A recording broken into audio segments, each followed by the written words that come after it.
Alright, I am going to go ahead and give you the definition. I'm not going to give you the definition for confidence interval. You can look that up on the last one that we did. But I am going to give you that definition of proportion because we haven't really talked about proportion in terms of statistics. So I know you know what a proportion is, but in terms of statistics, it's the probability, and I know y'all hate that word, but it is the probability of success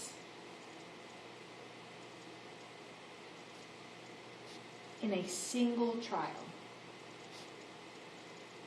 That's what we consider a proportion in statistics.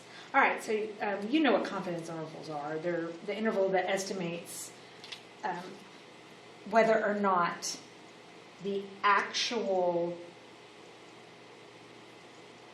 value is inside of a certain interval.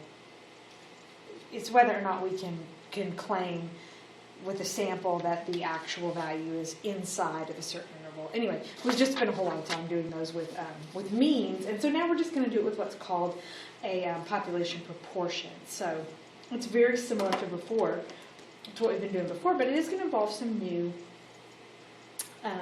symbols. So this is the formula for a point estimate of a proportion. So that's a new terminology for us. And this is a new symbol. We call this p hat because it's the letter P. It looks like it has a little hat on. And the way you find p hat is x divided by n, where x equals your number of successes. So number of successes. And n is what it always is, number of the sample.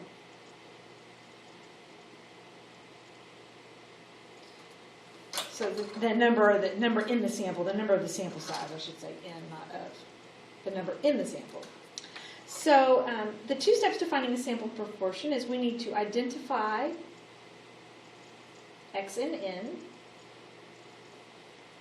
and then use the formula to find p hat.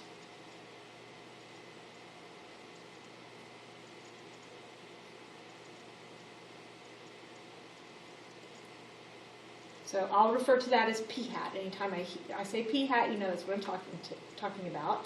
P hat is a point estimate. That's one thing we call it. And we also call it a sample proportion. It is all of those things. P hat, point estimate, sample proportion. Three ways of saying the exact same thing. So, and those things are interchangeable, and I might call it each thing inside of the same problem. So just be prepared that I'm talking about the same thing. So get used to hearing it referred to in any way. All right, so example 1. In a survey of 250 Olympia High School students, 104 say they prefer doing most of their work on computers. Find the point estimate for the population proportion of students at Olympia who prefer the digital curriculum. All right, so we need to find our x and our n and then solve for p hat. So in this case, it's a survey of 250 students. That's your n value. Remember, that's how many's in your sample. So there's 250 in my sample. 104 say they prefer doing most of their work on computers. So, and then if you look, those who prefer digital curriculum, that's what I'm looking for. So x, they prefer digital curriculum. There's 104 of them. So those are my successes. So now I'm going to calculate p hat. That's going to be 104 divided by 250. So my p hat in this case is 0.416. It's a proportion, one number over another, and we go ahead and divide it out, and we get 0.146, which is a probability. All right, so we're going to find the formula for a confidence interval of a population proportion. Now, this part is going to be very similar to what we've already done. The way you find the confidence interval, you're going to take your p hat and you're going to add and subtract from p hat your error. And error is going to be found with a z-score times p hat Q hat divided by N. And just a reminder of Q, we've used Q before, so Q hat is just going to be 1 minus P hat. If you remember, we used Q before and it was just 1 minus P, so now Q hat is just 1 minus P hat. This is a Z critical. We're finding error, so just how we found, remember we found error of the mean? Well, this means this time this is going to be the error for our population proportion. All right, so in order to construct a confidence interval for this, we need to identify X and N.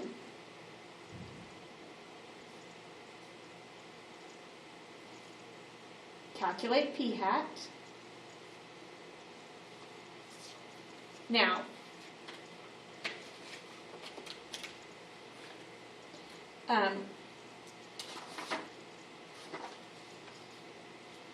which again we're going to use the formula. P hat is X divided by N. Now this next step, this is completely new.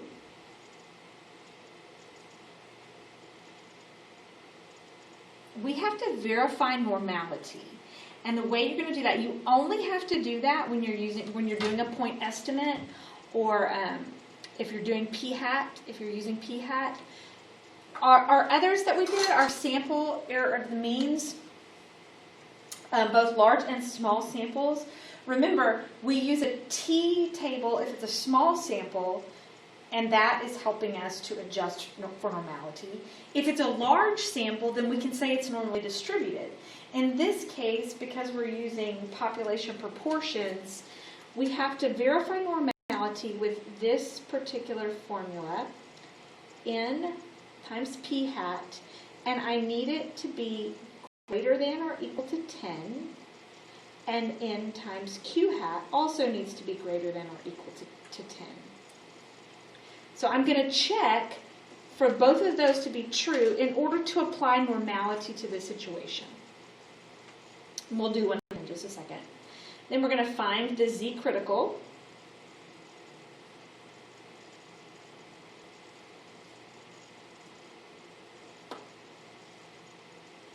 Calculate margin of error.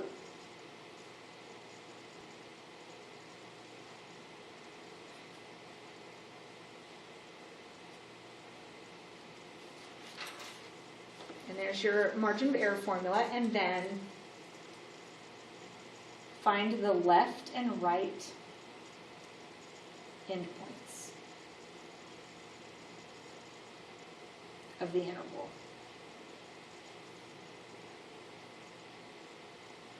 So that's where you're going to do P hat plus and minus the error. All right, so let's do one.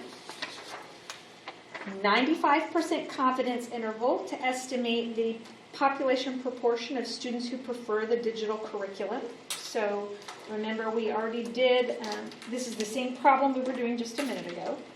So our N value was 250. Our X value was 104. We calculated P hat, 104 over 250. We calculated that to be 0.416, which I'm just going to come over here to the side and just let you know that if that's the case, Q hat is 1 minus 0.416, so it's 0.584 is my Q hat value. Now, right here is where I've got to calculate my normality. So I just need to make sure that this is normally distributed. So I'm going to do N times P hat. And I want to make sure that that comes out to be greater than or equal to 10. I can tell by looking that that's going to be greater than or equal to 10. I'm going to do the same thing. I can actually just tell this one by looking too, but I am going to write it down. My 250 times my, that's really bad, 8.584 is also greater than or equal to 10. So your N times your Q hat and your N times your P hat are both greater than or equal to 10, which means this is normal. So I proved normality. Now I need a 95% confidence interval. Y'all, we've done this enough to know you probably know the Z critical score for 95% confidence interval. It's 1.96. Calculating error. So I'm going to do 1.96 times the square root of p hat times q hat divided by n, which is 250. I'm going to plug that into a calculator. You can just plug the whole thing big into the calculator. And I got 0.086.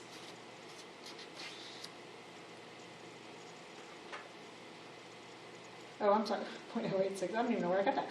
0.061. And then the last step is I take my p hat, my 0.416, and I add 0.061 to it. And that would be 0.477. And then I do 0.416 minus 0.061.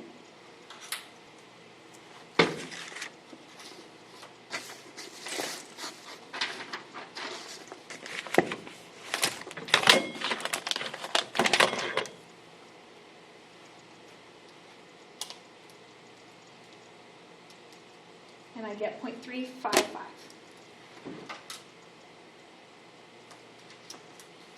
And then, of course, you have to interpret that. And we can say with 95% confidence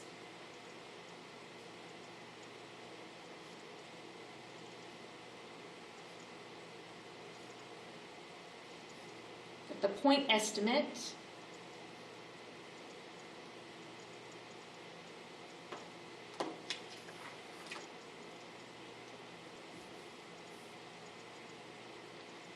of students who prefer digital curriculum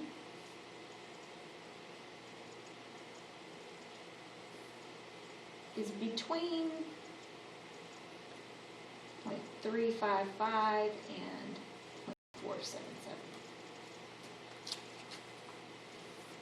So basically, it's the same thing we were doing before. It's just a different formula because it's a different, in this case, we're not talking about the mean. This time we're talking about the proportion. What portion or what proportion of the students prefer something? Not what is the average number of students, but what is the proportion? So we use just a slightly different formula, but the process is pretty much the same. All right, so now we're going to find a minimum sample size. We did this for our sample means as well. But so obviously, if we're doing proportion, we're going to have a different formula for this one. So the formula is n equals p hat times q hat times z critical over error squared. Now, this is pretty important down here. You can use p hat of 0.5 and q hat of 0.5 if you do not have a preliminary estimate. If they don't give you a point estimate, you're going to use 0.5 for the p hat and the q hat. All right, so the 3 steps to finding minimum sample size. Identify p hat, q hat, z critical, and e. If p hat is unknown, use p hat equals 0.5.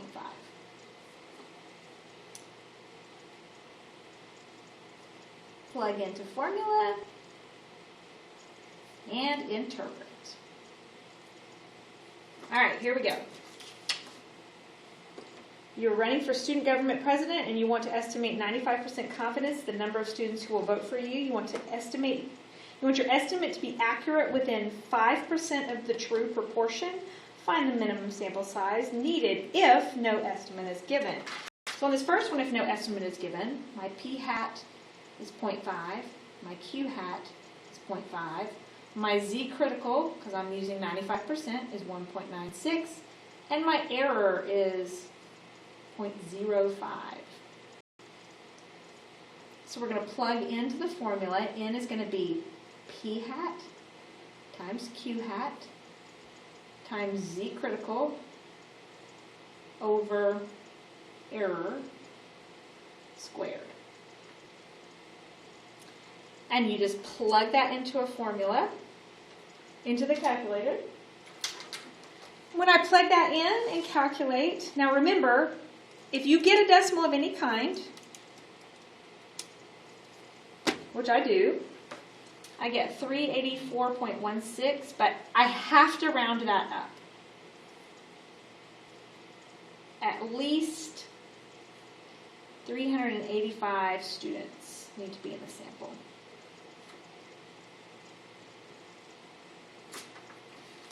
You've got to round that up because you have to have enough. So even if it's just 0.16 of a student, I have to have a whole student to get that.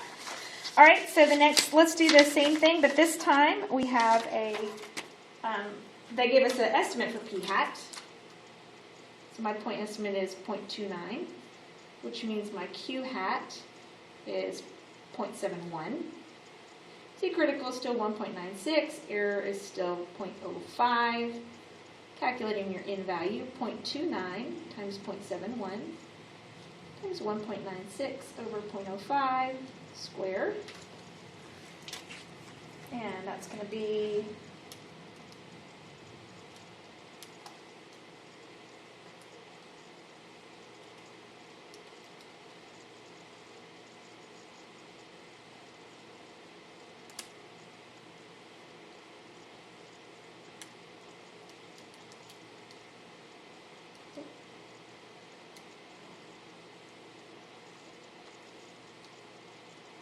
$316.39, which means I'm going to round that up to 317. And that's it. Pretty straightforward. Just got a couple of new things to know about p hat and normality, testing for normality. But other than that, I think the rest of it's pretty simple.